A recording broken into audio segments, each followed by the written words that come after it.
Queridos, bom dia a todos, a graça e a paz de Jesus, Deus nos abençoe.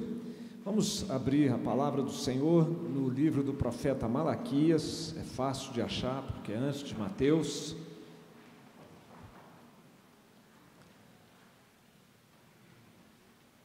Malaquias no capítulo 3, verso 18 e também os versos 1 a 6 do capítulo 4. Malaquias 3, versículo 18 e os versos 1 a 6 do capítulo 4. A palavra de Deus nos diz: então vereis outra vez a diferença entre o justo e o perverso, entre o que serve a Deus e o que não serve. Pois eis que vem o dia, arde como fornalha. Todos os soberbos e todos que cometem perversidade serão como o restolho. O dia que vem os abrasará, diz o Senhor dos Exércitos, de sorte que não lhes deixará nem raiz nem ramo.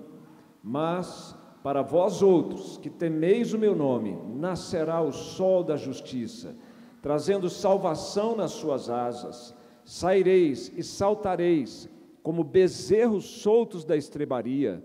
Pisareis os perversos, porque se farão cinzas debaixo das plantas de vossos pés, naquele dia que prepararei, diz o Senhor dos Exércitos. Lembrai-vos da lei de Moisés, meu servo, a qual lhe prescrevi em Horebe para todo Israel, a saber, estatutos e juízos. Eis que eu vos enviarei o profeta Elias, antes que venha o grande e terrível dia do Senhor. Ele converterá o coração dos pais aos filhos e o coração dos filhos a seus pais, para que eu não venha e fira a terra com maldição. Senhor, nós, como filhos, diante do Senhor, que é o nosso Pai, nos reunimos para adorar o Senhor, servir ao Senhor e também para receber o alimento que a nossa alma precisa, o alimento que vem da Tua presença e da Tua palavra. Humildemente pedimos, ó Deus, que apesar de nós, que falamos e ouvimos, o Senhor possa atender a nossa oração e falar ao nosso coração, em nome de Jesus, amém. Meus queridos, é Natal, nasceu a esperança.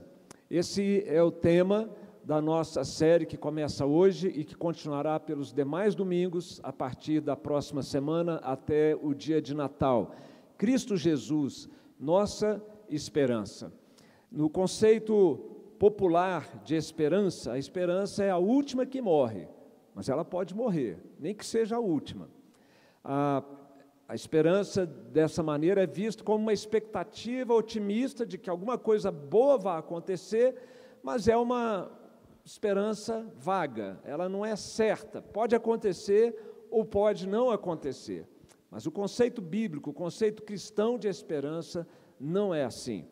A esperança cristã é uma convicção fundamentada na fé de que Deus é soberano, é fiel e Ele cumpre as suas promessas. Amém, irmãos? A esperança cristã é uma convicção fundamentada na fé em Deus, que é fiel, que é poderoso, soberano e Ele cumpre as suas promessas. Sendo assim, a esperança cristã, ela não se baseia em circunstâncias, mas na promessa de Deus, de salvação, de reconciliação e de renovação, e com tudo mais que isso acarreta na nossa vida. Por isso nós podemos dizer que a esperança cristã não é a última que morre, porque ela não morre jamais. A esperança cristã ou a esperança bíblica não é uma expectativa vaga, mas é uma certeza, uma convicção do nosso coração, fundamentada no caráter de Deus.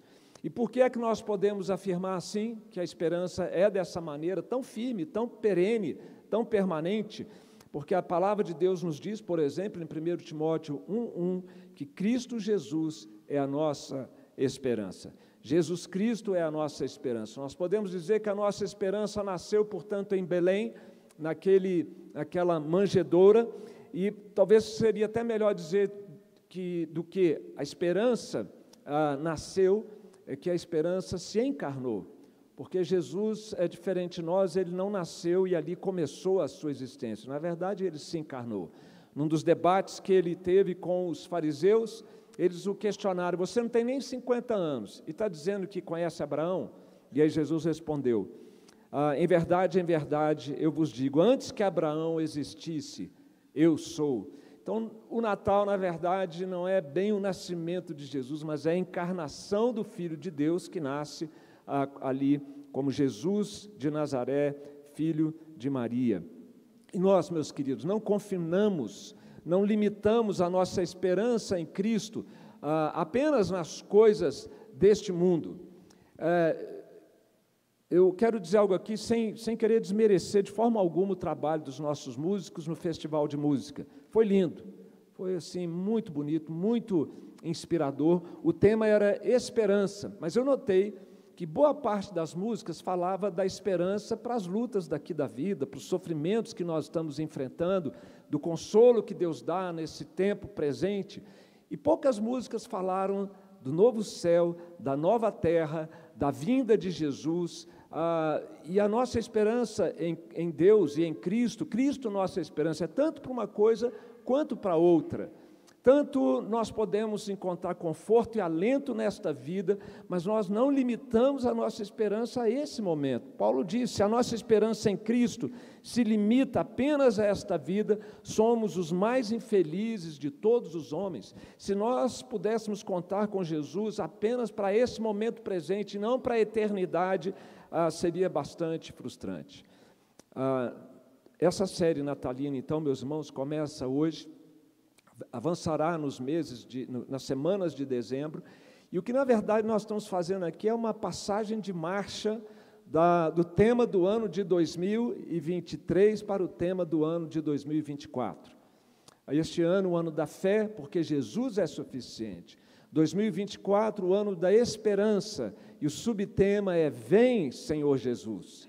E hoje, então, nós começamos esta transição e queremos incutir, queremos lembrar aos irmãos que haverá um tempo extraordinário ainda na nossa existência. Vou me apropriando aqui de um versículo dos que nós lemos, que nós saltaremos como bezerros saindo do curral, pulando, dando pinote, né? Eu não vou dizer feliz igual pinto no lixo, porque fica meio assim fraco, não é uma boa comparação, não é a melhor comparação.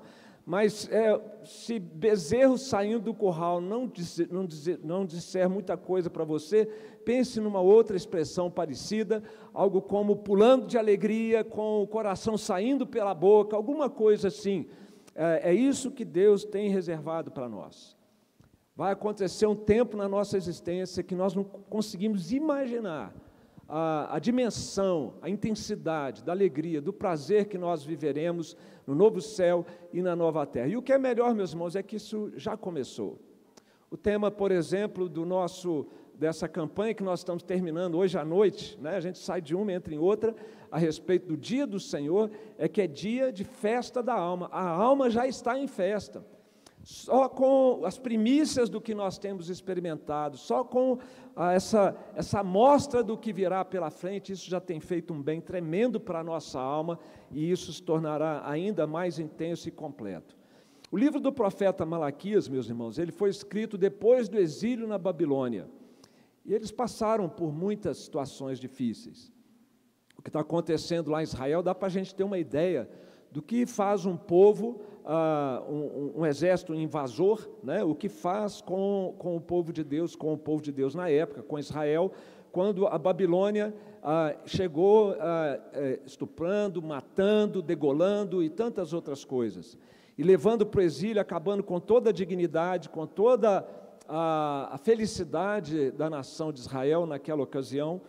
E eles então estavam traumatizados, foram tempos difíceis, e eles agora retornam para a terra prometida, vão começar a reconstruir as cidades desertas, Jerusalém, os muros, o templo, e não vai ser um tempo fácil, os inimigos vão estar ali tumultuando, trazendo dificuldades, e eles olham para aquelas ruínas todas, lembram dos tempos gloriosos da nação de Israel, e eles se abatem.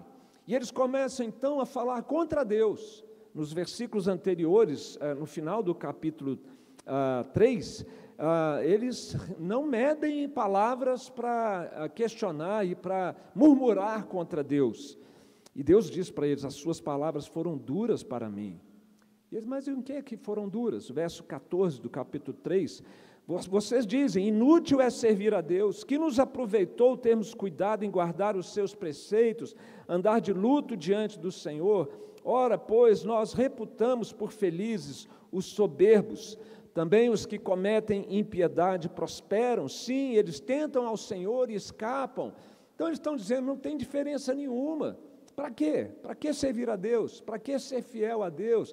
E é incrível que eles continuavam sendo religiosos, eles continuavam realizando os cultos, né, na tradição judaica, de acordo com a lei mosaica, mas o coração deles já não estava mais ali naqueles cultos. Portanto, o livro do profeta Malaquias é um livro de confrontação a estas realidades que eles estavam vivendo, e é um livro que Deus providenciou nas Escrituras para chamar o povo de Deus a um despertamento espiritual, a um arrependimento e uma volta para o Senhor, para acabar com aquela apatia espiritual, com aquela frieza, com aquele culto sem sinceridade. E a palavra de Deus, então, foi preservada para a nossa edificação, com a mesma mensagem, procurando chamar aqueles que estão frios e confortar aqueles que veem as coisas ruins acontecendo à nossa volta, veem tantos problemas, tantas dificuldades, como as que nós vemos muitas vezes acontecendo em nosso mundo, e ficam se perguntando: mas Deus, até quando? Mas Deus, por quê? E o Natal, meus irmãos, ele fala da esperança cristã. Esse é um livro que vem falar também de esperança. E a esperança que está apresentada aqui neste livro, ela é fundada, ela é baseada na mesma base que nós temos hoje, que é no Senhor Jesus Cristo. Nasceu a esperança no Natal. E essa nossa esperança, ela está ancorada nas promessas de Deus. O livro de Hebreus, no capítulo 6, 19, diz que a esperança é a âncora da alma. Agora, por isso que não pode ser a esperança desse mundo, porque a esperança desse mundo é vaga. Como é que você vai ancorar a sua alma na esperança vaga desse mundo? A sua alma tem que estar ancorada na esperança bíblica, na esperança que é Cristo, Jesus, nossa esperança. E as promessas do Senhor, então, são o nosso balizamento, são as placas no caminho para onde a gente olha para ancorar a nossa esperança em Cristo. E uma das promessas que o Senhor faz neste livro aqui são as promessas, ou é a promessa de justiça final.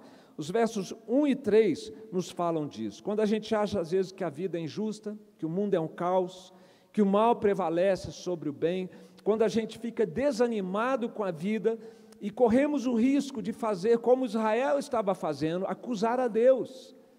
Deus, por que o Senhor deixou isso acontecer comigo? Deus, por que essas coisas acontecem nesse mundo? E esse é o raciocínio torto que muitos fazem. Se há maldade nesse mundo, se há sofrimento, então não pode haver Deus, ou se há Deus, Deus ele é injusto de deixar essas coisas acontecerem. E se Ele deixa essas coisas acontecerem, é porque Ele não é bom. Então, se Ele não é justo, se Ele não é bom, por que nós ainda o chamamos de Deus e o adoramos? Esse é o raciocínio torto, mas que infelizmente muita gente faz quando vê a maldade à volta do nosso mundo e no nosso tempo. Mas este livro, meus irmãos, nos diz que no tempo próprio Deus fará a justiça. No tempo próprio. É interessante que nos versos 3, 17, dê uma olhadinha, fala: naquele dia. No verso 1 do capítulo 4, eis que vem o dia, e depois, neste mesmo versículo, capítulo 4, versículo 1, o dia que vem. No verso 2, nascerá o sol. Olha, referências a um tempo que vem pela frente. No verso 3, naquele dia. E no verso 5, o dia do Senhor.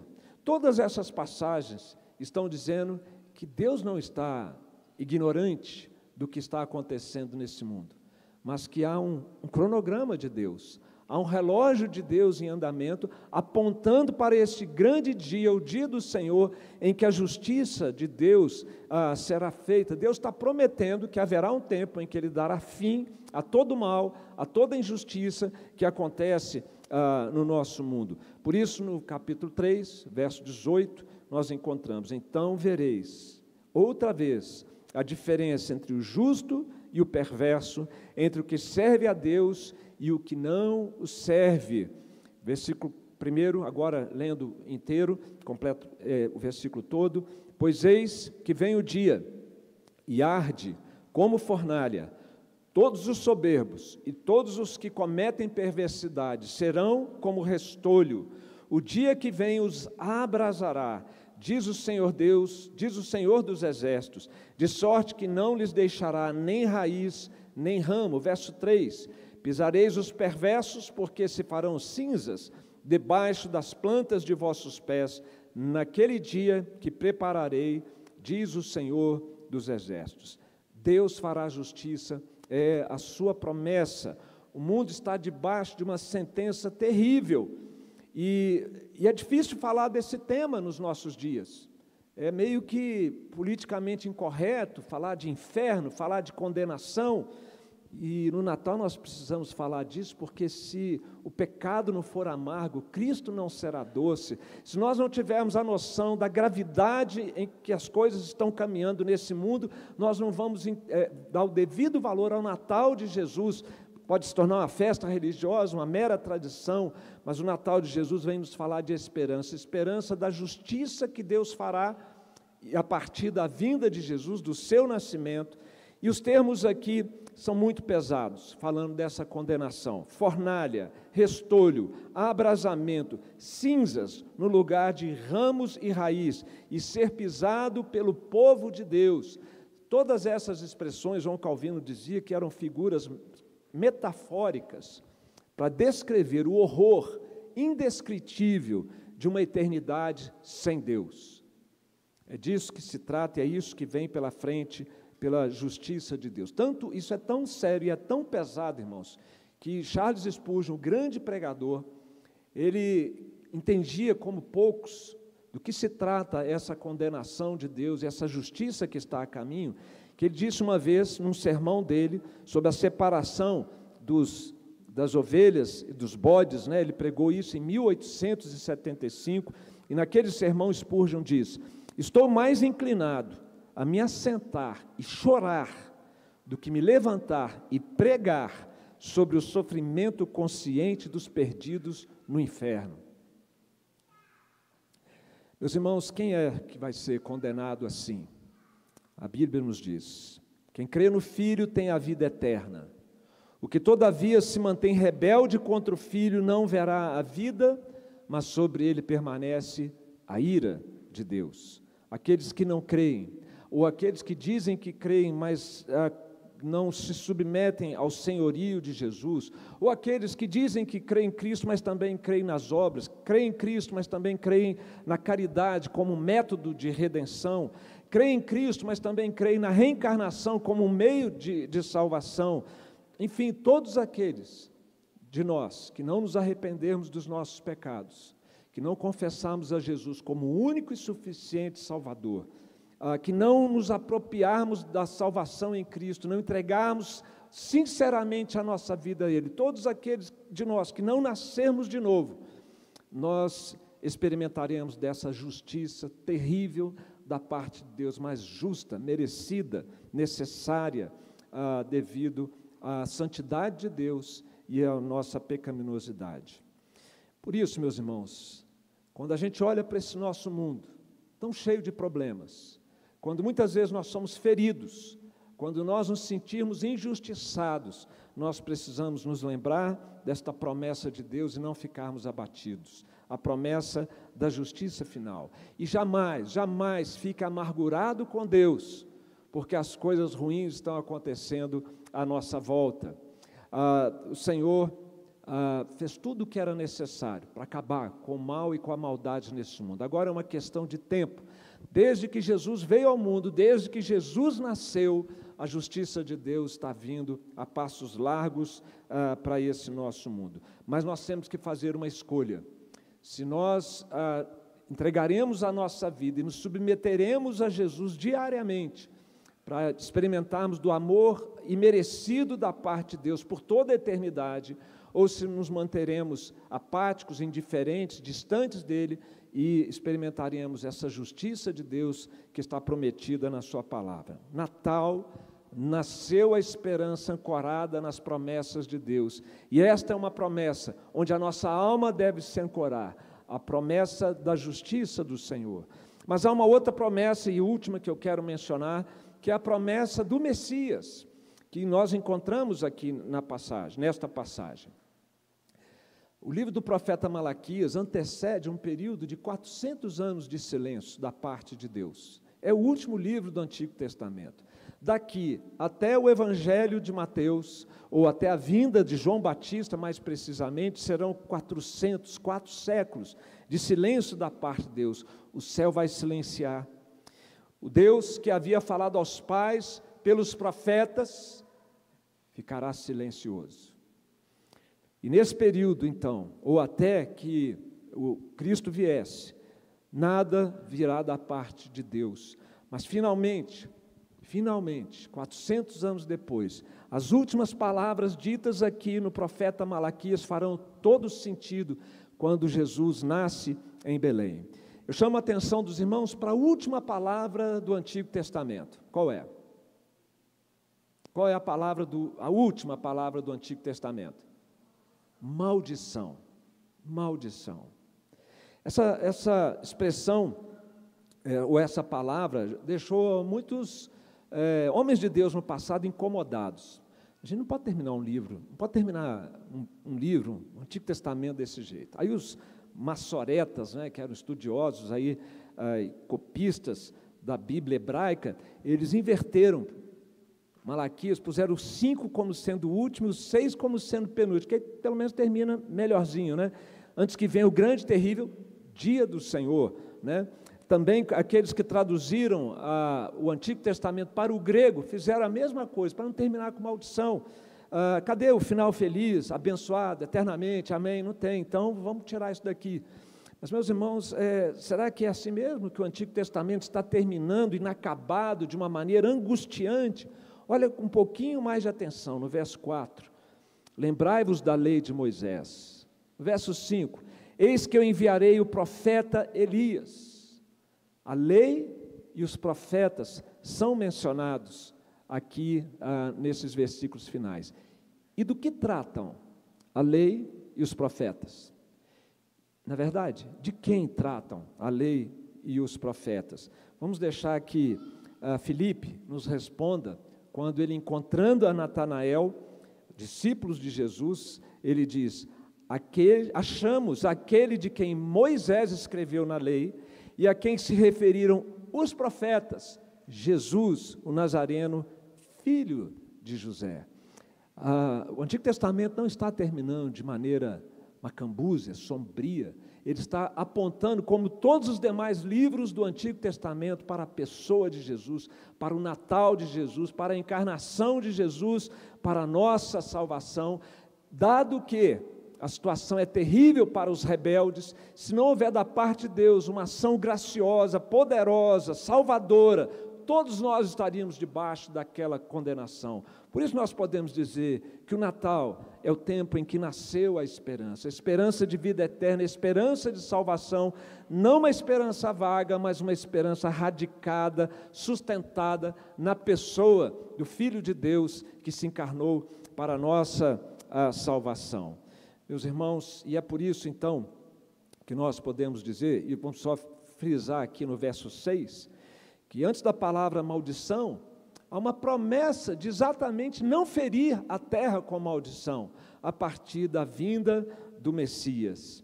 E quando isso acontecer, meus irmãos, a palavra de Deus aqui nos diz que será um tempo muito especial, muito precioso, a tal ponto que nós vamos ter uma experiência pessoal de plenitude, de prazer de viver, que será algo extraordinário. No versículo 2 do capítulo diz que nós saltaremos como bezerros soltos da estrebaria. Na Bíblia, a mensagem, nós temos uma expressão parecida com essa, mas ainda mais intensa, que diz: vocês vão explodir de alegria, saltando e brincando como potros. É o que está dizendo aqui, meus irmãos. Que tempo maravilhoso que Deus tem reservado para nós. Por isso, nós celebramos o Natal, mas devemos ter os olhos fixados na volta de Jesus. O Natal de Jesus e a experiência pessoal nossa de salvação, ela deve nos manter com os olhos postos naquilo que ainda virá. Porque, meus irmãos, nós ainda lutamos com pecados internos, com o pecado no mundo à nossa volta, e a vida é dura muitas vezes, há luta, há dificuldades, mesmo para nós que estamos em Cristo. Outro dia eu ouvi alguém dizer, gostei muito, que nós estávamos na lama, nós somos tirados da lama e agora nós estamos limpando, tirando o resto que ficou, né? E finalmente nós estaremos completamente limpos e na presença do Senhor. Que os nossos corações se encham, meus irmãos, dessa esperança bíblica e dessa alegria da salvação, daquilo que já começou, mas ainda não se consumou e que está vindo pela frente. E eu termino dizendo o seguinte: se essas promessas não encherem o seu coração de alegria, de imensa expectativa, pense um pouquinho mais a respeito. Por quê? Por que a vinda de Jesus a esse mundo, por que a expectativa da sua volta não tem feito diferença na sua vida, no seu contentamento, na maneira como você vive o seu dia a dia? Será que ao invés de alegria e contentamento, há medo, há pavor? Tem gente que morre de medo de morrer. Tem gente que, se tiver consciência mesmo da sua condição e do que será a vinda de Jesus, tem medo da volta de Jesus. E se essa for a sua condição, é porque falta você, sendo presbiteriano ou não, sendo membro da igreja ou não, se converter de fato, em fé e arrependimento ao Senhor Jesus Cristo. Mas pode acontecer também que, ao invés de medo, haja indiferença e apatia. E se há indiferença e apatia em relação a Jesus, o seu Natal, a sua volta, você precisa se perguntar: o que há no seu coração que é mais importante, mais valioso para o que você vive, que você não está ainda vivendo para Jesus Cristo? Onde você tem buscado o seu contentamento? Qual experiência da vida você pode achar que seja melhor do que esta experiência indescritível de bezerros saltando para fora do curral, de o coração explodindo de alegria por poder ter um relacionamento pessoal com Deus aqui no presente e na eternidade? Onde está o seu coração? Onde está o seu tesouro que não está ainda no seu relacionamento com Deus? Natal, nasceu a esperança, meus irmãos. Cristo é a nossa esperança. Que Deus nos abençoe. Amém.